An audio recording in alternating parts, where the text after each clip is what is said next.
October 4, 1497. The Prince of Asturias was 19 years old when he died. Juan, Isabel's only son, the heir to everything she had built, the boy whose birth in 1478 had been celebrated across Castile as the guarantee that the succession was secure, died in Salamanca of what the physicians called a fever. Modern historians argue about the diagnosis. Tuberculosis is the most commonly cited cause. Some sources suggest exhaustion from his honeymoon. He had married Margaret of Austria 6 months earlier, and the chroniclers note with delicate euphemism that the young couple were very devoted to each other, to a degree that concerned those around them. Whatever the cause, the result was the same. Isabel received the news at the Alcazar of Medina del Campo. She did not collapse. She did not weep publicly. She received the messenger, absorbed the information, and continued with the business of the day. Then that night, alone in her private apartments, she allowed herself something that the sources record only in the most oblique terms. A grief so complete and so private that the people closest to her were frightened by it. Not by its expression, by its depth.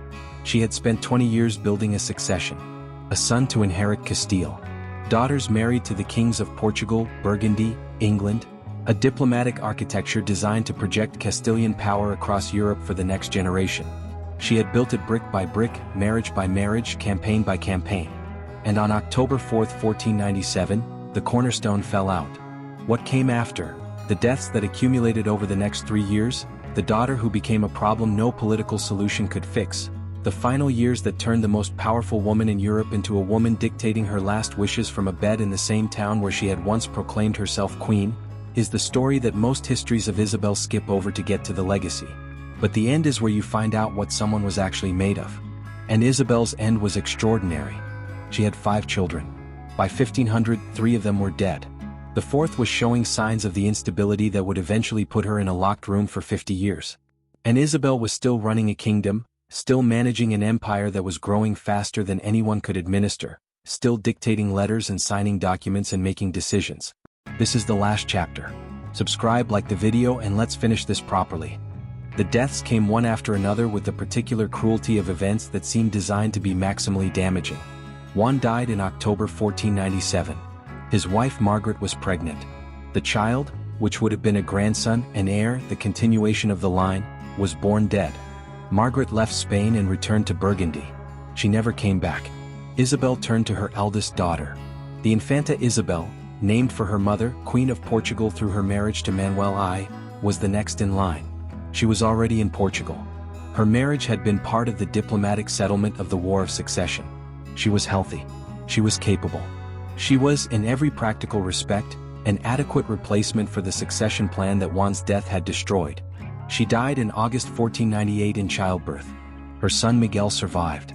A Portuguese Castilian infant who carried the possibility of uniting the crowns of Castile, Aragon, and Portugal, the entire Iberian Peninsula under one eventual ruler. Isabel and Fernando recognized him as heir to Castile and Aragon. They brought him to Spain. They began the process of integrating him into the succession. He died in July 1500. He was 23 months old. 3 deaths in 3 years. Juan Isabel Miguel. The carefully constructed succession, the diplomatic architecture that was supposed to project Castilian power into the next generation, was gone. What was left was Juana. Juana was 20 years old in 1499, and the problem with Juana was not, at that point, what it would become later. She was intelligent. She was educated. Isabel had given all her daughters the same rigorous humanist education she had given her son, the same Latin, the same history, the same political formation. She was beautiful by the accounts of those who saw her. She had married Philippe of Burgundy, known to history as Philip the Handsome, which tells you something about what contemporaries found notable about him, in 1496, and she had fallen in love with her husband with an intensity that the court found alarming. Not because love was inappropriate. Because the intensity was. Juana's love for Philippe was documented by everyone around her as the kind of obsession that overrode every other consideration. Her duty, her dignity, her political role, her relationship with her parents. When Philippe was unfaithful, as he was routinely, Juana's reactions were not the controlled disappointment of a queen managing a political marriage. They were the reactions of someone for whom this was the only thing that mattered. Isabel watched this from Castile and understood, with the clarity of a woman who had spent her entire life managing the gap between what she felt and what she showed, that her daughter was constitutionally incapable of doing the same thing. Whether Juana was genuinely mentally ill, Whether what the sources describe as her locura was a real psychological condition or a convenient political label applied by a father and a son who both found her incapacity useful, is a question that historians have been arguing for 5 centuries. Modern scholarship tends toward the second view, or at least toward the position that the truth was more complicated than the label suggests. Juana was unstable. She was also surrounded by people who found her instability politically convenient. Isabel's position was the most painful of all. She loved her daughter. She also understood that Juana governing Castile alone, without the structures that could compensate for her instability, was a risk the kingdom could not absorb. She began thinking about the testamentary arrangements that would need to manage this reality. After 1500, the tone changes. The administrative work continued. Isabel was still governing, still issuing legislation, still managing the church reform she had undertaken with Cardinal Cisneros, still receiving reports from the Caribbean where Columbus's expeditions were producing both extraordinary discoveries and extraordinary atrocities that were reaching her in increasingly disturbing dispatches. Still signing documents, still making decisions, still present at councils. But something had shifted. The sources that record these final years, and there are many because by now she was the most documented ruler in Europe, register a quality of fatigue that the earlier chronicles never show. Not a physical fatigue only. Something deeper.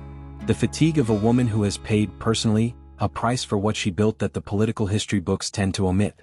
She had outlived a son. 2 daughters. A grandson. She had watched her favorite daughter's mind become a trap. And she had done all of this while running a kingdom that was discovering a new world. Because the Americas were arriving in her court in the form of reports, of people, of objects, of questions she had not anticipated when she signed the capitulations of Santa Fe in April 1492. Columbus had made 4 voyages.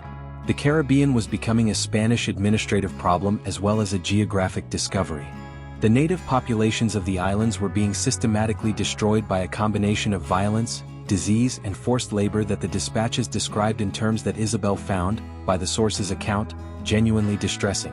On November 23, 1504, 3 days before she died, she added a codicil to her testament. In it, she ordered her successors to treat the native peoples of the Indies and the mainland, already discovered and still to be discovered, with complete justice and fairness. She ordered that any wrong done to them be corrected. She commanded that they not be harmed in their persons or their property. It was not enforced. It was ignored almost immediately by the men who actually ran the colonies. The history of what happened to the peoples of the Americas in the century after Isabel's death is a history of the codicil being violated in every possible way. But she wrote it 3 days before she died, when she had every other thing to think about. October 12, 1504. Columbus Day.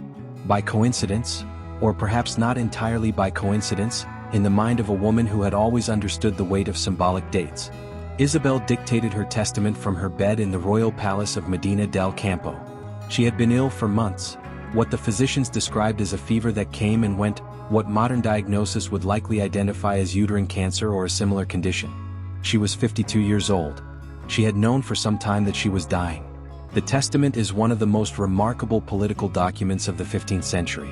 It is, simultaneously, a personal will, a political manifesto, and a precise piece of constitutional engineering designed to manage a specific problem, the succession, while respecting the legal constraints of both kingdoms under which she operated. She named Juana her heir. She had no choice, legally. Juana was the surviving legitimate heir to Castile, and to have disinherited her would have required grounds that Isabel either could not establish or chose not to pursue. She named her husband Fernando as regent in the event that Juana was absent from Castile or unable to govern. She specified that the regency would last until her grandson Carlos, Juana's son, the future Charles V, Holy Roman Emperor, the most powerful ruler of the 16th century, reached the age of 20. She prohibited the appointment of foreigners to Castilian offices. This was a direct instruction aimed at Philippe of Burgundy, who she expected to install Flemish advisors throughout the Castilian administration. She was right. He did exactly that.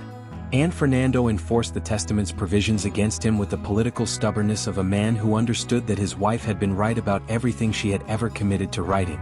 The testament also specified her burial. She wanted no lavish tomb, no monument.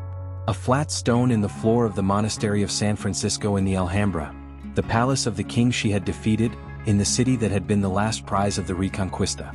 Simple, unadorned. Her body in a Franciscan habit. She had spent her life building the most powerful state in Europe. She wanted to be buried under a flat stone. November 26, 1504. Shortly before noon, Isabel I of Castile died in the royal palace of Medina del Campo. She was 53 years old.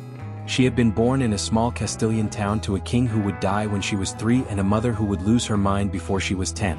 She had grown up poor, watched and overlooked. She had married a man she chose herself with a forged document, through a back door, in defiance of the king and the church. She had fought a war for 5 years with no army and no money and won it. She had built a state from the fragmentary, corrupt, ungovernable mess that Enrique IV had left behind. She had completed the Reconquista. She had funded the voyage that opened the Americas. She had established the Inquisition and spent years trying to control what she had established. She had watched her children die.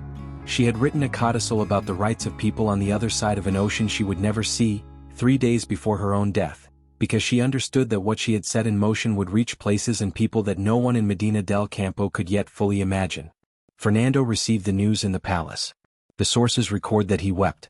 Beatriz de Bobadilla, the childhood friend, the woman who had been there from the beginning, from the castle at Arevalo to the squares of Segovia to the campaigns of Granada, was at her side. The body was taken to Granada as she had instructed, to the Alhambra, to the monastery of San Francisco, under a flat stone in the floor. Later, her remains were moved to the Royal Chapel of Granada, where they rest today alongside Fernando, alongside their daughter Juana and Juana's husband Felipe. A marble sarcophagus that is not flat and not simple, the opposite of what she asked for. But the flat stone was there first. For a while she had what she wanted. The kingdom she left behind became the first global empire in history. The language she spoke became the second most spoken language on earth. The legal and administrative structures she built became the template for Spanish colonial governance across 2 continents. She had wanted to be buried under a flat stone with her name on it. What she got was the world.